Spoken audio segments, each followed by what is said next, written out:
जान ले लेने को हम आत्महत्या कहते हैं और अंग्रेजी में उसको सुसाइड कहा जाता है। आप सभी जानते हैं कि आत्महत्या क्या होता है, लेकिन क्या आप सभी जानते हैं उसके कारण क्या क्या होते हैं? आइए चलिए देखते हैं ऐसी क्या क्या चीजें हैं जो इंसान के मन व दिमाग में आत्महत्या जैसे ख्याल उत्पन्न करती है। चलिए चलते हैं जेनी की कहानी की ओर, जिसमें एक बच्ची अपने परिवार व पढ़ाई के दबाव पर आकर अपने सपने पूरे नहीं कर पाती और आत्महत्या जैसी चीजें सोचती है।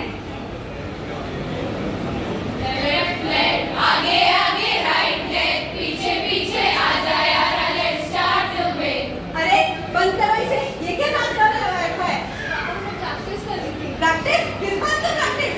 पापा एक कॉम्पिटिशन है, उसकी प्रैक्टिस कर रही थी। बस करो, कोई कंपटीशन में पार्ट नहीं लोगी तुम, पढ़ाई लिखाई तो करती हो नहीं। अरे सुनती हो? अरे क्या हो गया, क्यों सुबह सुबह आप इतना चिल्ला रहे हो इसके ऊपर? अरे देख रही है इसे, पूरा बिगाड़ के रखा है, सुबह से लेकर शाम तक बस नाचती रहती है।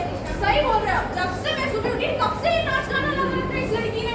पढ़ाई तो करना नहीं, उस शर्मा जी की लड़की लोग को देखो, पढ़ की लड़की वो लोग डॉक्टर तक बन गए, बस तू नाच गाना करती रहे और नाक कटवाती रहे, ठीक है? मम्मी पता प्रैक्टिस कर। अरे ये क्या कर रहे हो आप? जवान लड़की के ऊपर हाथ उठा के अकल पास करने गई है आपकी? अरे देख रही है इसे, कितनी बदतमीज हो गई है ये, बड़ों के बीच बोल रही है। कोई बात नहीं, वो पढ़ लेगी, जल्दी पढ़ जल्दी। अजी सुनिए, मेरे को इसके बारे में सोचते मेरे सर में दर्द हो रहा है, क्या करेंगे इसका? मैंने इसका सब इंतजाम कर दिया है, ये कल ही हॉस्टल जाएगी और डॉक्टर बनने की पढ़ाई करेगी। हाँ ये सही रहेगा, यही करना पड़ेगा। जेनी बेटा इधर आ जाओ। बेटा हमें पता है हमने आपको बहुत डांटा, बट ये सब हमने आपकी भलाई के लिए किया है। हम नहीं चाहते कि हम आपको डांटे, आपको मारे, हम ये सब कुछ भी नहीं चाहते, बट आप क्या करें? आप ये नाच गाना वगैरह करते हो, इससे जिंदगी में कुछ होगा नहीं। जब तक आप पढ़ाई नहीं करोगे आप जिंदगी में कामयाब कैसे बनोगे, आप पैरों में खड़े कैसे होगे? इसलिए आपके पापा ने सारा इंतजाम कर लिया है। इंतजाम मम्मी? कैसा इंतजाम? बेटा मैंने सब सोच लिया है, तुम कल ही हॉस्टल जाओगी और डॉक्टर बनने की पढ़ाई करोगी। हॉस्टल? पापा मुझे हॉस्टल ले जाना प्लीज। बस पापा प्लीज मुझे हॉस्टल ले जाना, मुझे घर पे ही रहना है। हमने बोल दिया ना, तुम हॉस्टल जाओगी मतलब हॉस्टल जाओगी, जबान मत लड़ाओ, बस जाओ। अगर मेरे पेरेंट्स ही मेरी बात नहीं सुनेंगे तो मेरी बात कौन सुनेगा? सारी उम्र हम मर मर के जी लिए, एक पल तो हमें जीने दो जीने दो। हॉस्टल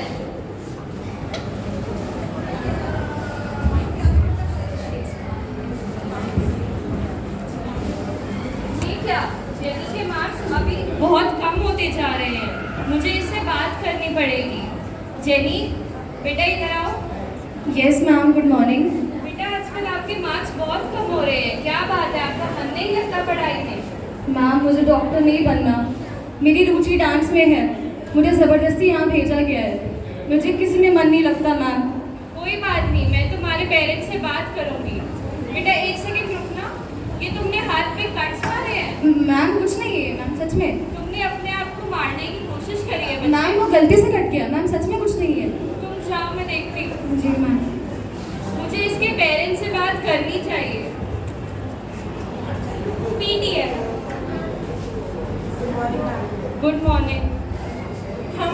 हम जेनी के पेरेंट्स हैं। अच्छा आइए, मुझे आपसे बात भी करनी है। क्या बता सकते हैं कि हमारी बच्ची को पढ़ाई में कैसा प्रोग्रेस चल रहा है? पढ़ाई में प्रोग्रेस? उसके तो मार्क्स दिन पर दिन कम होते जा रहे हैं। हे भगवान, ऐसा क्यों हो रहा है?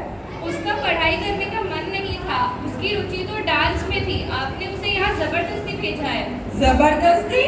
उसने मुझे यही बताया, उसने तो खुद को मारने की कोशिश भी करी है। बस बस टीचर जी, आप इस विषय में और बात मत कीजिए। क्यों? इस विषय पर बात क्यों नहीं करनी? हमने सुना है कि आत्महत्या जैसे विषय पे बात करने से ऐसे विचार और आते हैं। ऐसा कुछ भी नहीं है, जब तक आप इस बारे में अपने बच्चे से बात नहीं करेंगे तो उसका मन हल्का कैसे होगा, आप उसकी बात समझ कैसे पाएंगे? ये तो बड़ी चिंता वाली बात है टीचर जी, हमको तो इसके बारे में पता ही नहीं था।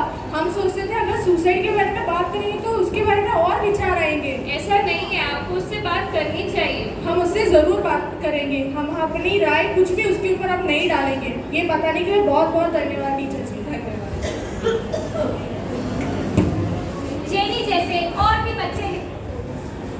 जैसे और भी बच्चे हैं इस दुनिया में जो कि माता पिता, परिवार, पढ़ाई या समाज के बोझ में आकर खुदकुशी जैसे कदम उठा लेते हैं।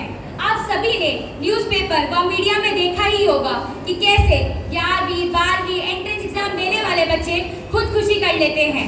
माता पिता को अपने बच्चों को समझना चाहिए और बच्चों को ये समझना चाहिए कि हर मुश्किल का हल खुदकुशी नहीं होता। चलिए अब चलते हैं हम प्रेमियों की कहानी की ओर, जिसमें प्रेमियों का अलग हो जाना, साथियों का साथ छोड़ जाना कैसे मनुष्य को महसूस करवाता है कि जिंदगी में और कोई मकसद नहीं रह गया है और खुदकुशी ही एक हल है। हर किसी को नहीं मिलता यहाँ प्यार जिंदगी में। और नैना कैसी है? जीजू कैसे है तेरे? छोड़ो यार मुझे, अब मुझे जीना ही नहीं है। अरे ये क्या बोल रही हो? जिस लड़के से प्यार किया था, जिसके लिए सब कुछ छोड़ दिया था, उसी ने मुझे किसी और के लिए छोड़ा। अब मैं क्यों ही जिंदा हूँ? हे भगवान, ये दिन देखने से पहले मैं मर क्यों नहीं गई? अरे नैना मुझे पता ही नहीं था, सॉरी। बट ये ढूंढना एक हल होता है।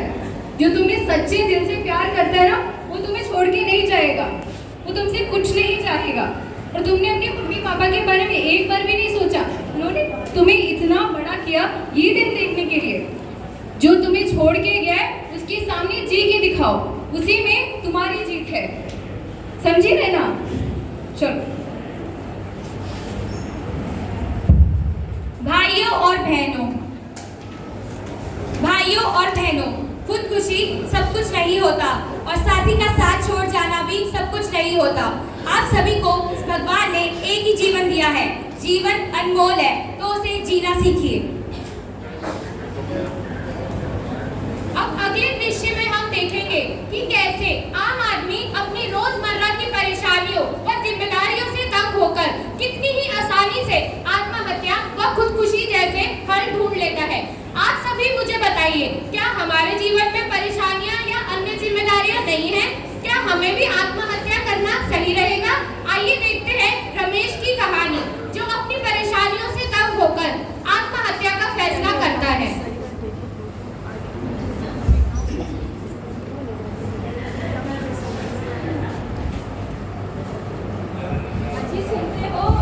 अब क्या हो गया बताओ? बेटी की शादी सर पे है, थोड़े